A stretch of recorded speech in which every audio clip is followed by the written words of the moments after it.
আমি যখন ত্রিপুরা থেকে কলকাতায় ফিরছিলাম, যথারীতি কাকা কাকিমা ভাইয়ের বউরা বোনেরা অনেক জিনিসপত্র দিয়ে দিয়েছিল।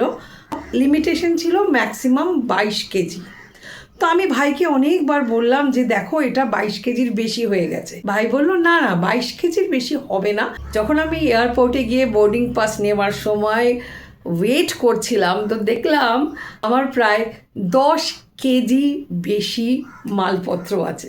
যিনি আমায় বোর্ডিং পাস দিচ্ছিলেন সেই ইনচার্জ আমায় বললেন যে ম্যাম আপনাকে তো কমাতে হবে অথবা টাকা দিতে হবে। তখন আমি বললাম যে এর মধ্যে তো আনারস আছে আর অনেক ধরনের কচুর শাক আছে, তো কি করব, বলছি বাইরে যারা আছে দিয়ে আসুন। তো আমি বললাম ওরা বলেছে নেবে না, যদি এক্সেস হয় তাহলে আনারস আপনাদের দিয়ে দিতে। তো বললো আপনি ট্রলিটা খুলুন। আমি ট্রলি খুলছিলাম, তখন উনি দেখছিলেন কিরকম একটা মায়াবী চোখে। উনি বললেন আনারসগুলো আপনি হ্যান্ডব্যাগে কয়েকটা ঢুকিয়ে দিন। তো ঢুকিয়ে দেওয়ার পর 15 কেজির থেকে একটু কম হলো।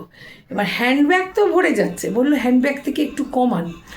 তো আমি কি করলাম, ওই বিভিন্ন শাক পাতাগুলো বের করে করে রাখলাম। উনি বললেন এগুলো কি করবেন? আমি বললাম এগুলো ফেলে দেবো, কি আর করব।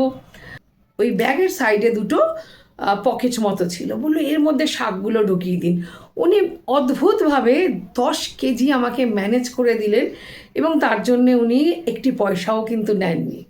তাহলে ইনি তো ঈশ্বর, কারণ ঈশ্বর তো ওই মা দুর্গার মতো 10 হাত সিংহ অসুর নিয়ে আসবেন নাকি গণেশের মতো চেহারা নিয়ে আসেন না, ঈশ্বর তো মানুষের মধ্যে দিয়ে আসেন।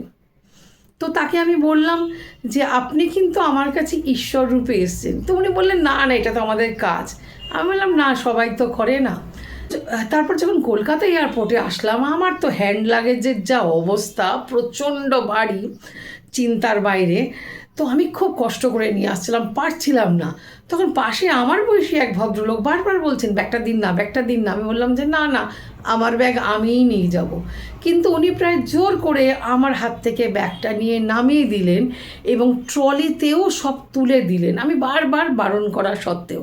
তারপর যখন বেল্টে আমার ব্যাগটা আসছিল, আমি ভাবছি যে আমি কি করে ওই মুভিং বেল্ট থেকে আমার ব্যাগটা তুলে নামাবো। সঙ্গে সঙ্গে আমার পাশে দাঁড়ানো মেয়েটি, আমি কিন্তু কিচ্ছু বলিনি, আমি যেই আমার ব্যাগে হাত দিয়েছি ও সঙ্গে সঙ্গে নামিয়ে দিল। এবং তারপর যখন আমি ওটা ট্রলিতে তুলছিলাম, ও তুলে দিল। তো জার্নিটায় না আমি প্রত্যেকেই বললাম যে আমার দেখা আপনারা কিন্তু মানুষরূপী ঈশ্বর। তাহলে আপনারা কে কে এরকম মানুষরূপী ঈশ্বর বিভিন্নভাবে দেখেছেন আমাকে অবশ্যই কমেন্ট করে জানাবেন।